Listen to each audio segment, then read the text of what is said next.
Hi hello welcome back to our channel. ఈరోజు బ్రహ్మముడి సీరియల్లో ఏం జరిగిందో తెలుసుకుందాం. ఒంటి మీది నగలతో సహా ఊడ్చి బ్యాంకు వాళ్ళకి ఇచ్చేసిన దుగ్గిరాల కోడళ్ళు. అసలు సీరియల్ తర్వాయి భాగంలోకి వెళ్ళినట్టయితే ఏం జరిగిందో చూసుకుందాం. స్టార్ మాలో ప్రసారం అవుతున్న బ్రహ్మముడి సీరియల్ టాప్ రేటింగ్లో కొనసాగుతుంది. ఈరోజు సీరియల్ తర్వాయి భాగం ఏంటో చూసి తెలుసుకుందాం. అప్పు కోసం అయితే కళ్యాణ్ బాక్స్ తీసుకొని పోలీస్ స్టేషన్కి అయితే వస్తాడు. అది చూసిన అప్పు, ఇలా తీసుకువస్తే నీకు తక్కువగా అనిపించదా అని అంటుంది. అంటే భార్య కోసం భర్త ఆ మాత్రం చేయకూడదా, చేయకపోతే ఎలా అని అంటాడు కళ్యాణ్. అక్కడున్న పోలీసులంతా ఎంత మంచి మొగుడు అని కళ్యాణ్ను పొగుడుతూ ఉంటారు.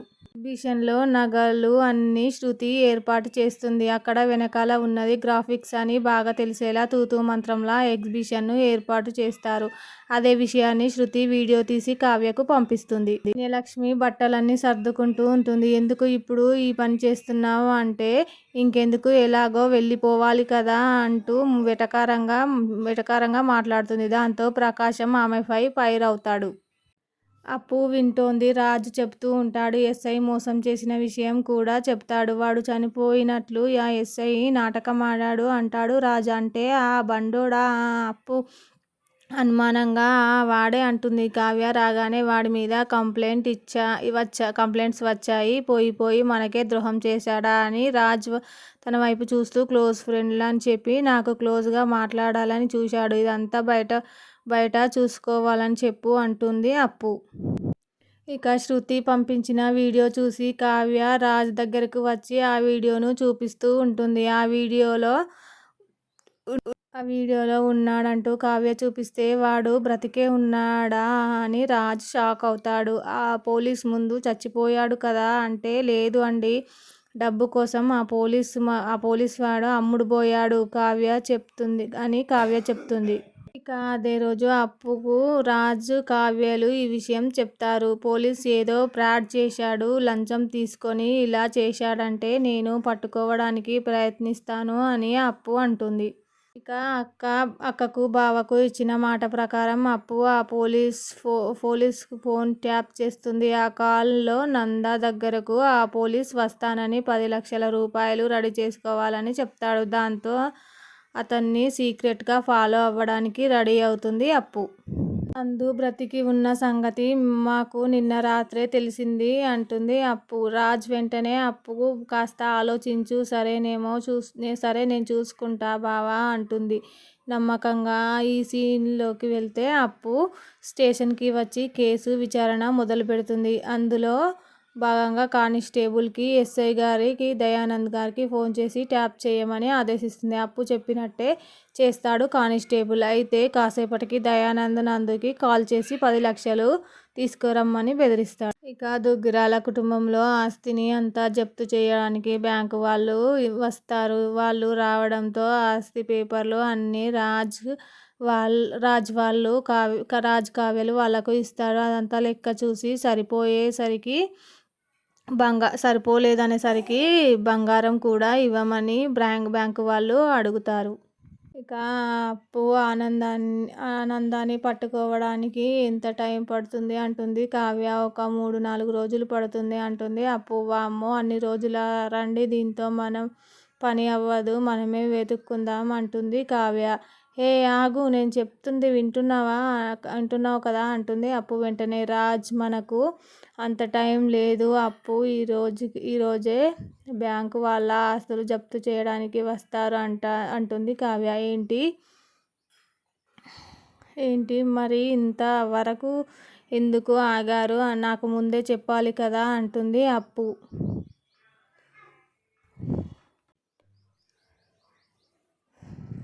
అప్పు దగ్గరికి అయితే కళ్యాణ్ బాక్స్ తీసుకొని వస్తాడు. అది చూసిన అప్పు, ఇలా తీసుకువస్తే నీకు తక్కువగా అనిపించదా అంటే, భార్య కోసం ఆ మాత్రం చేయకూడదా, ఎలా అంటే అక్కడ ఉన్న పోలీసులంతా మంచి మొగుడు అంటూ పొగుడతారని ఇలా చేస్తావా అని కళ్యాణ్ను అంటుంది అప్పు. ఇక ఎగ్జిబిషన్లోనైతే నగలు అన్నీ శృతి అక్కడ ఏర్పాటు చేస్తుంది. అక్కడ వెనకాల ఉన్నది అంతా గ్రాఫిక్స్ అని బాగా తెలిసేలా తూతూ మంత్రంలా ఎగ్జిబిషన్ అయితే ఏర్పాటు చేస్తుంది. అదే విషయాన్ని శృతి వీడియో తీసి కావ్యకైతే పంపిస్తుంది. ఇక ధాన్యలక్ష్మి అయితే ఇంట్లో నుంచి వెళ్ళిపోవడానికి బట్టలను అయితే సర్దుకుంటూ ఉంటుంది. అప్పుడే ఇంకా ప్రకాశం వస్తాడు. వచ్చి ఎందుకు ఈ పని చేస్తున్నావు అంటే ఇంకెందుకు ఎలాగో వెళ్ళిపోవాలి కదా అంటుంది ధాన్యలక్ష్మి. ఇట్లా దాంతో దాంతో దాంతో ప్రకాశం ధాన్యలక్ష్మిపై మండిపడుతూ ఉంటాడు. ఇక మా కావ్యరాజులు అయితే శృతి పంపించిన ఫోటో వీడియోనైతే చూస్తూ ఉంటారు. ఆ వీడియో చూపిస్తూ ఉంటుంది రాజ్కి కావ్య. ఆ వీడియోలో నంద ఉన్నాడంటూ కావ్య చూపిస్తే వాడు ఇంకా బ్రతికే ఉన్నాడా అని రాజు షాక్ అవుతాడు. ఆ పోలీస్ ముందు చనిపోయాడు కదా అని రాజు అంటాడు. లేదండి, డబ్బు కోసం ఆ పోలీసు అమ్ముడు పోయాడంటూ కావ్య చెప్తుంది. ఇక అదే రోజు అప్పుకైతే కావ్య రాజులు ఈ విషయం గురించి చెప్తారు. పోలీస్ ఏదో ఫ్రాడ్ చేశాడు, లంచం తీసుకొని ఇలా చేశాడని నేను పట్టుకోవడానికి ఎలాగైనా ప్రయత్నిస్తానని అప్పు చెప్తుంది కావ్యరాజుకైతే. అక్క బావకు ఇచ్చిన మాట ప్రకారం అయితే అప్పు ఆ పోలీస్ ఫోన్కి ఫోన్ ట్యాపింగ్ చేస్తుంది.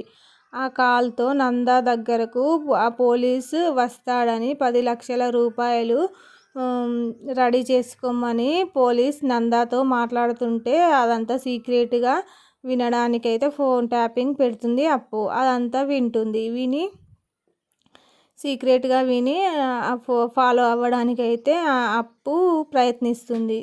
ఇక దుగ్గిరాల కుటుంబంలో ఆస్తిని అంతా జప్తు చేయడానికైతే బ్యాంకు వాళ్ళు ఇంటికి వస్తారు. వాళ్ళు రావడంతో అన్ని ఆస్తి పేపర్లు రాజ్ కావ్యాలైతే తెచ్చి వాళ్ళకు ఇస్తారు. అదంతా లెక్క చూసి సరిపోలేదనేసరికి బంగారం కూడా ఇవ్వమని అడుగుతారు బ్యాంకు వాళ్ళు. ఇక అప్పు ఆనందాన్ని పట్టుకోవడానికి ఎంత టైం పడుతుంది అని కావ్య అప్పును అడుగుతుంది. ఒక 3-4 రోజులైనా పడుతుంది అని అప్పు అంటుంది. అమ్మో, అన్ని రోజుల రండి, దీంతో పని అవ్వదు కానీ మనమే వెతుక్కుందాం అంటుంది కావ్య. హే ఆగు, నేను చేస్తా అంటున్నా కదా, అలా ఎందుకు పోతున్నావు అంటుంది అప్పు. వెంటనే రాజ్, మనకు అంత టైం లేదు అప్పు, ఈరోజు బ్యాంకు వాళ్ళు జప్తు చేస్తారా అని అంటాడు రాజ్. కావ్య, ఏంటి మరి ఇంతవరకు ఎందుకు ఆగారు, నాకు ముందే చెప్పాలి కదా అంటుంది అప్పు.